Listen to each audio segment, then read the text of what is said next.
Fala investidor, eu sou Alex, esse é o canal Pingado na Bolsa. Hoje a gente vai conferir o relatório gerencial aqui do fundo Maxi Renda Fundo Imobiliário. O relatório de maio de 2022 saiu agora recentemente em junho e a gente vai conferir aqui o relatório, todas as informações sobre o MXRF11, o maior fundo que a gente tem na Bolsa. Então fica ligado até o final do vídeo para todas as informações. E bom, antes de mais nada, eu vou pedir, caso você não seja inscrito no canal ainda, se inscreva para não perder os próximos vídeos e também já curta o vídeo aí para ajudar na divulgação do nosso trabalho. E aqui o objetivo do Maxi Renda, ele tem como objetivo oferir ganhos pela aplicação de seus recursos em ativos financeiros com lastro imobiliário, tais como CRIs, debêntures, LCIs, LHs e cotas de fundos imobiliários, e ativos imobiliários como imóveis comerciais e projetos imobiliários residenciais. É um fundo bem abrangente aqui, ele pode investir em vários veículos diferentes dentro do mundo dos imóveis, certo? E a gente continua aqui com as informações gerais sobre o fundo. Então, o início do fundo foi lá em 2012, o fundo fez recentemente aqui, né, 10 anos já. O código é MXRF11, o patrimônio líquido de 2 bilhões de reais aqui, quase 2 bilhões e 300 milhões. São 226 milhões de cotas, lembrando o valor aqui patrimonial está na base 10, tá? Então é R$10,16, é um pouquinho diferente de alguns outros fundos imobiliários que a gente costuma ver, que ficam ali próximos dos R$100. A gestora é XP Vista Asset Management, a administradora é BTG Pactual Serviços Financeiros, a taxa de administração desse fundo é de 0,90% ao ano, tá? E o número de cotistas que ele tem aqui, 538 mil cotistas, é o maior realmente em número de cotistas que a gente tem na Bolsa do Brasil. Inclusive, a gestão destaca aqui, mais uma vez, eles destacam o elevado crescimento de cotistas na base do fundo, com mais de 538 mil cotistas, o maior da indústria de fundos imobiliários do Brasil, na database do presente relatório aí, que foi o final lá de maio, tá? E aqui no book de CRIs, a gestão seguiu com a estratégia de reciclagem do portfólio, não realizaram movimentações significativas dentro do mês, o book de fundos imobiliários. O time de gestão realizou novas alocações táticas, investiram aí 32 milhões de reais aqui em 4 fundos imobiliários novos, tá? E no book de permutas financeiras, o fundo teve alienação de 4 projetos que destravaram importante resultado acumulado nas mesmas, sendo o MOIC consolidado de 1,34 aqui. E o fundo tem como objetivo aqui a alocação de 80% do patrimônio líquido em CRIs com bons nomes de crédito, a carregos atraentes e alto potencial de ganho de capital recorrente, conforme explicado acima, e 20% do patrimônio líquido em permutas financeiras que possuem boa rentabilidade, com retornos na ordem de INCC mais 13% ao ano. E aqui eles continuam, temporariamente é possível que a volta de caixa das permutas atuais sejam reinvestidas em novos CRIs e a gestão tem visto viabilidades mais desafiadoras frente ao aumento de custos de insumos e terrenos, em conjunto com um cenário macro mais desafiador, resultando em maior dificuldade de repasse de custos e, consequentemente, margens mais achatadas aí nos projetos analisados. Aqui a gente continua também com o nível atual de juros e inflação da economia, aliado aos cenários de maior volatilidade local e global. A gestão entende que portfólios de mais baixo risco estão melhor posicionados para atravessar o cenário atual e com retorno ao investidor ainda bastante interessante. Com os atuais níveis de Selic e inflação, balanços e estruturas mais alavancadas tendem a sofrer uma deterioração mais rápida, com empresas tendo maiores dificuldades de repasse de preços dado o macro desafiador, resultando em compressão de margens e aumento de despesas financeiras. Então, dessa forma, a gestão aqui do MXRF segue ainda mais focada em empresas de balanços muito sólidos ou estruturas de securitização com ampla sobrecolaterização e mecanismos de mitigação de riscos, ou seja, eles estão prevendo aqui que o cenário atual não está fácil para empresas, então os tipos de investimento que eles têm feito são investimentos um pouco mais conservadores, digamos assim, dentro desse cenário, porque é um cenário meio turbulento mesmo, é um ano complicado, não só pela questão da inflação, mas por questões políticas, por questões econômicas, enfim. Está um ano bem complicado aqui, então eles estão indo mais para essa parte um pouco mais tranquila, digamos assim, essa parte um pouco mais conservadora.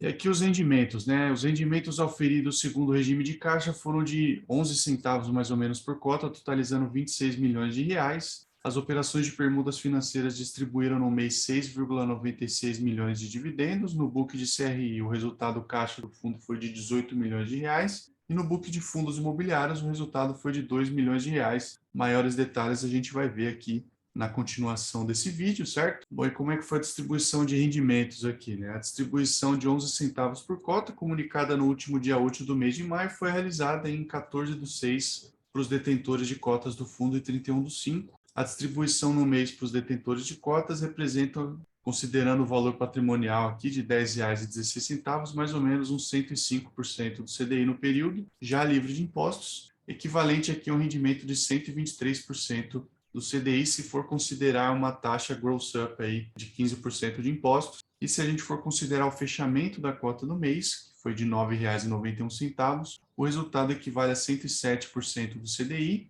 ou 126% do CDI com a taxa gross up aqui. E no semestre eles já distribuíram 98,89% dos lucros apurados segundo o regime de caixa, lembrando, os fundos imobiliários são obrigados a distribuir no mínimo 95% aí desses lucros apurados. Aqui o fluxo financeiro, então, em maio de 2022, foram 28 milhões de reais de receitas, a maior parte aqui receitas de CRIs, 18 milhões, mas teve também 6, quase 7 de permuta, 2 de receitas de fundos imobiliários e 700 mil aqui de LCI renda fixa, despesas aqui na casa de 1.900.000, quase 2 milhões, todas elas operacionais, e um resultado de 26 milhões de reais e um rendimento distribuído aqui de 24 milhões de reais, como a gente pode ver aqui, uns 11 centavos por cota, e no ano, tá? No ano aqui a gente pode ver 114 milhões de reais de resultado e um rendimento distribuído de 113, que fica naqueles 98,89% aqui dos lucros apurados. Bom, e aqui a gente tem o resultado financeiro, a distribuição por cota nos últimos 12 meses, então a gente saiu de um resultado e uma distribuição de 7 centavos lá em junho de 2021,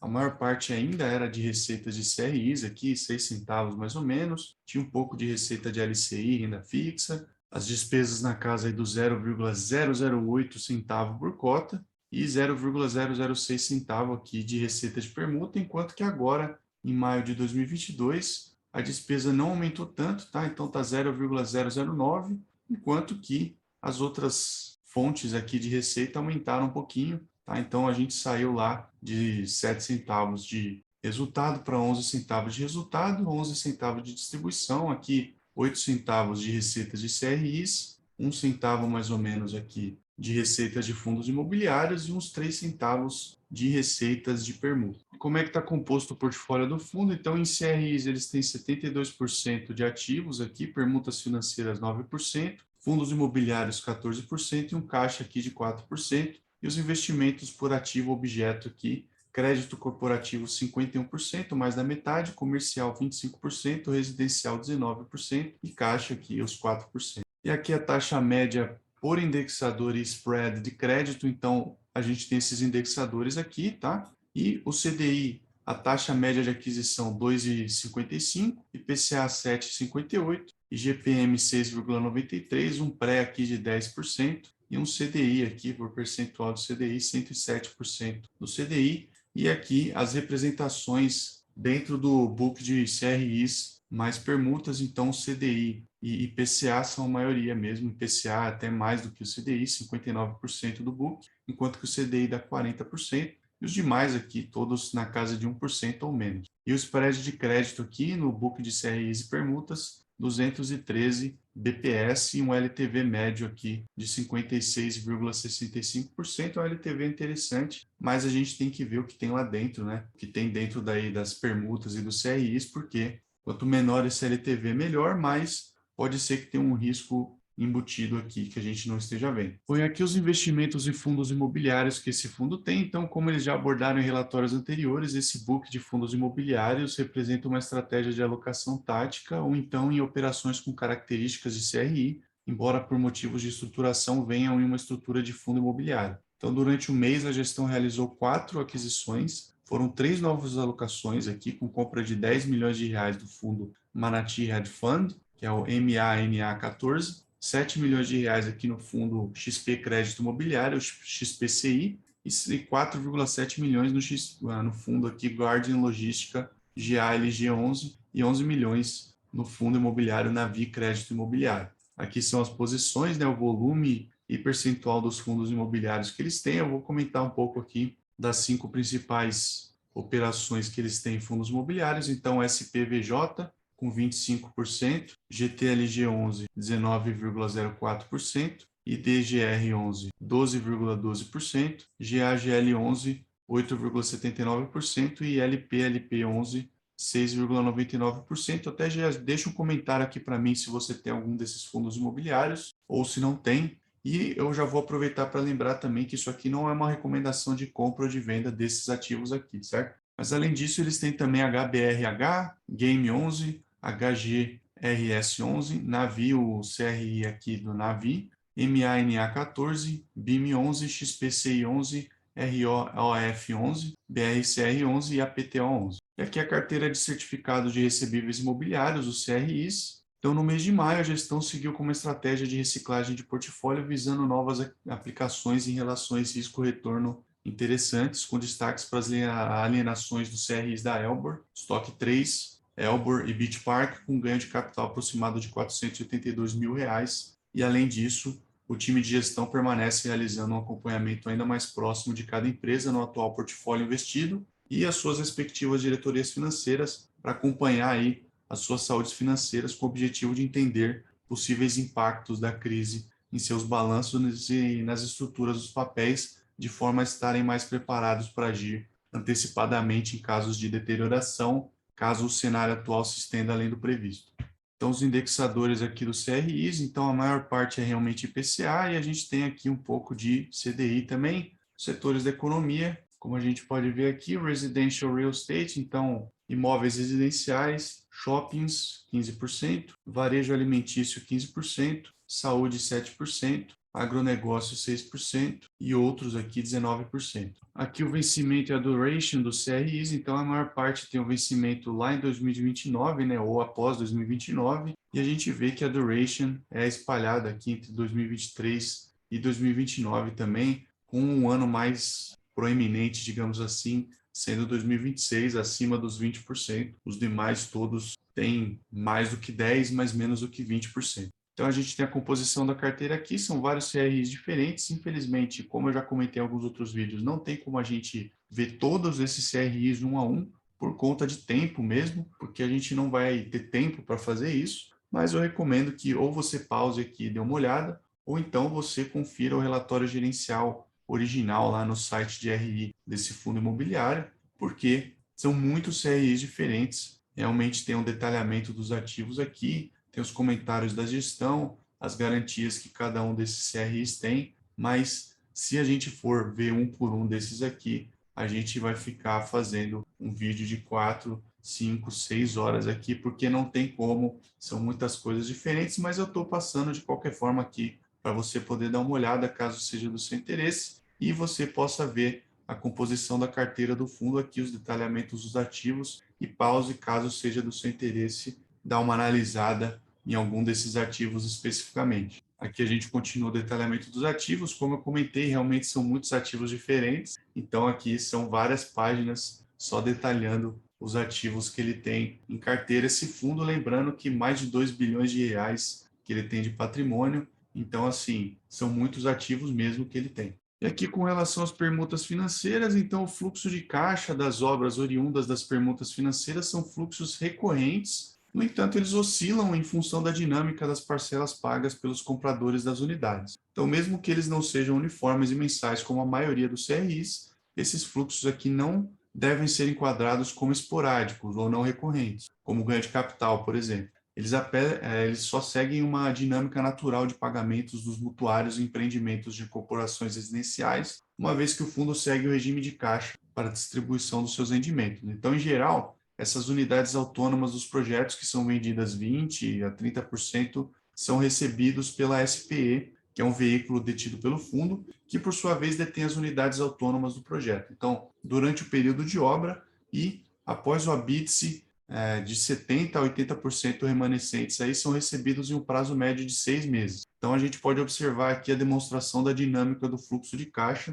conforme esse gráfico aqui. Então, a gente tem aproximadamente 20% do fluxo sendo feito aqui entre o lançamento e o habite-se, Você tem o início da obra, então você tem o início da obra aqui, então mais ou menos 6 meses, período de construção aqui, mais ou menos uns 3 anos, e o repasse, aproximadamente 80% do fluxo aqui, mais ou menos uns 6 meses. E a taxa média aqui de aquisição do book de permutas financeiras, 12,53 a taxa média, e INCC ou IPCA+, aqui, book de 207 milhões de reais, dentro desse tipo de investimento aqui, as permutas financeiras. Então, vamos dar uma olhada melhor aqui nessas permutas, tá? Então, no mês de maio, o fundo não realizou novos investimentos em permutas, ele realizou reduções de capital total nos projetos Perdizes, 10 milhões de reais, Ipiranga 1, 16 milhões, Freguesia do Ó, 5 milhões e Vila Mascote, 12 milhões. O ganho de capital foi de uns 7 milhões de reais. Vale salientar que na estratégia de permutas financeiras, o fundo figura como permutante financeiro de projetos todos localizados em bons bairros de São Paulo,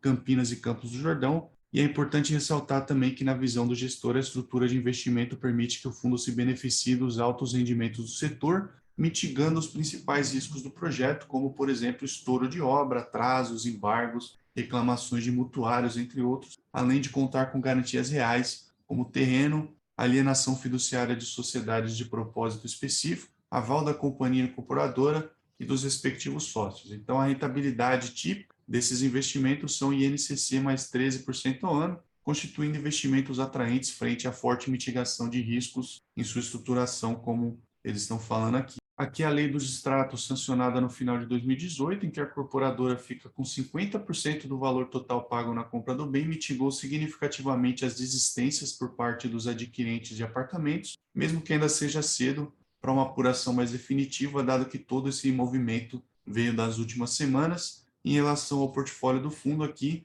tendo em vista que todos os nossos projetos estão localizados na Grande São Paulo, nenhuma obra foi paralisada por decreto, diferente de outras praças onde isso ocorreu, e dessa forma todos estão encaminhando aí para terminar dentro do prazo previsto originalmente sem atrasos. Aqui eles destacam também que nesse mês os projetos não realizaram distribuições de dividendos, e aí a gente vai ver um fluxo abaixo aqui representando o histórico consolidado de pagamentos realizados pelas SPS para o fundo, bem como a projeção do volume de dividendos e redução de capital futura das SPS para o fundo por cota. Então, a gente tem aqui o fluxo de caixa das permutas, tá? Os anos aqui e os meses, até maio de 2022, foram investimentos aqui do fundo. Os dividendos recebidos em cada mês já foram 154 milhões de reais recebidos aqui, uma redução de capital aqui de 207 milhões de reais, uma redução de capital acumulada de 369 milhões de reais, e os dividendos mais a redução de capital aqui, 361 milhões de reais, e dividendos por cota de 68 centavos aqui, mais ou menos, considerando essa quantidade de 226 milhões de cotas, certo? O fundo até teve emissões aqui nesse meio tempo, que a gente está considerando o período desde 2017 lá, então a gente tem aqui um fluxo projetado aqui, conforme a gente vê nessa tabela aqui, certo? Mais ou menos os 68 centavos por cota de dividendo. E aqui a gente tem o fluxo projetado e o fluxo realizado, tá? E o fluxo total. Então, investimento 369 milhões, dividendos realizados 70 milhões e projetados 154, então aqui 225 milhões. Redução de capital realizado 162 milhões e projetado 207 milhões, total aqui de 369 milhões. E o dividendo mais redução de capital aqui realizado 233 milhões, projetado 361, total aqui de 594, e os dividendos por cota aqui, como a gente pode ver, o realizado 72, projetado 68 e